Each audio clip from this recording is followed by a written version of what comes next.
পুলিশদের ঘৃণা করবে সাধারণ মানুষ, বিবেক সম্পন্ন বুদ্ধিজীবীরাও। আপনারা সবাই ভুলে যাবেন AK-47 মতো মারাত্মক অস্ত্র পাওয়া গিয়েছিল আসামিদের কাছে। যদি জনগণের কাছে ধরা পড়ে ওই আসামিরা গণপিটুনিতে মারা যেত, আপনারাই বলতেন ভালো হয়েছে, পুলিশের কাছে গেলে ছাড়া পেয়ে যেত।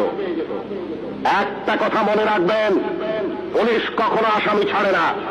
আসামি ছাড়ার অধিকার শুধুমাত্র বিচার বিভাগের।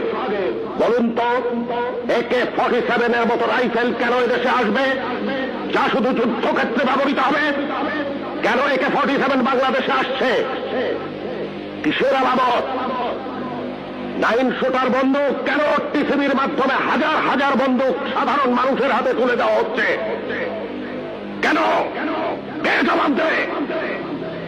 এই 9 শুটার বন্দুক দিয়ে কি হচ্ছে? হচ্ছে চাঁদাবাজি, হচ্ছে খুন, হচ্ছে সন্ত্রাস। কে বন্ধ করবে এই সন্ত্রাস?